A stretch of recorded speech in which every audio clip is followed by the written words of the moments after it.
Hi, I'm Carla with the Chicago Bungalow Association. We're here again with Matt Wolf from Henry Frerk Sons, and in this episode of our How to Home series, we'll be learning when it's time to repoint your walls, what materials you're going to want to use, and how to chisel out your joints properly. So now that we've ground out our wall, let's talk about what kind of a mortar to put back into the wall. Yeah, great question. So typically masonry construction prior to the 1930s was constructed using lime-based mortar. Our mortars today have a lot of cement in them, which means that they're stronger, oftentimes less permeable. And that's important to know because, again, we've talked about it in past videos, mortar is the sacrificial element of your masonry wall. You want the water to wick out of your wall through the mortar joints and not through your brick. And so, again, 1920s construction, this is all lime mortar, and an unscientific but usually fairly accurate way to tell if you have a lime mortar in your building is look at it closely and you'll see these little white rocks in it. We call those lime inclusions. It usually suggests that it was a lime-rich or pure lime mortar, and it was just not all incorporated together well when they mixed it. Okay, so since we have a lime mortar in this wall already, are we going to have to repoint with a lime-based mortar? Yeah, ideally, even if you look at the preservation briefs, it suggests using a mortar to repoint your building that is weaker and more permeable than not only the original mortar, but also the masonry units, again, to protect the existing masonry. So going back to a lime is always the safest bet in most cases, but sometimes, based on where you are, you either can't find the right lime mortars or you don't have contractors that are familiar with using lime mortars. And it's important to know you can't just get any type of lime to repoint your building with. You need something specific. You need what they call a hydraulic lime. And if you can't get that hydraulic lime, what's the next best thing? So then you have to switch to your cement-based mortars. We have one here. There's really three types of cement-based mortars that are readily available and commonly used on the market. It's type N, S, and O. Type S is the strongest. It has the most cement in it. I would very rarely, if ever, recommend it for repointing older masonry. It's too strong. Type N is also pretty strong, a lot of cement in it. Typically it's used for new construction. If you have to go with a cement-based mortar, go with a type O. Type O. Type O. Okay, and is that pretty easy to find?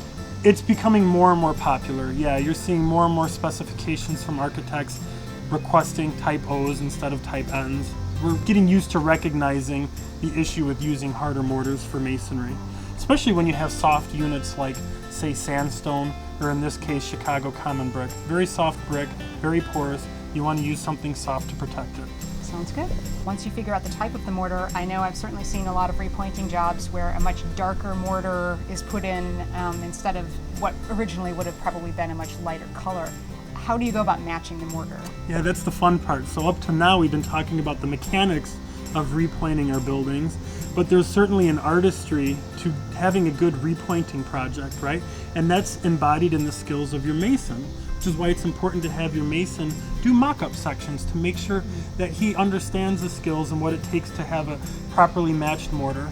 And for an example here, whether it's a type O cement mortar or a lime mortar, you can use various pigments to get really any color you want. So this is an original mortar that was sent to our material lab, and they asked us to match it, and so this is the replacement mortar, which happens to be a lime-based mortar here. So using a variety of different powdered pigments, you can achieve essentially any color under the sun.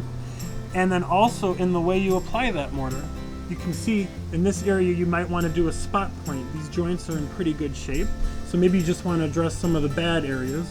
So we want our spot pointing to match and blend in with the original. So after we get the color dialed in just right and we apply the mortar, we can use different techniques like raking the joints back to get a little bit of a ledge here on the brick, or stippling it with a brush to make it look weathered. Sometimes even a very mild acid wash to remove the paste and expose the sand can make for really and essentially a seamless repair job. Huh, that makes sense. So if you're just doing spot pointing, you want to match the color as it is now. If you were going to do the whole house, maybe you would do the whole house as maybe a little bit lighter so it wouldn't have gone through years of pollution and weathering. Yeah, well, I'm a purist, so when somebody says that they're going to do 100% repoint on their building, I like to see what the mortar color originally was.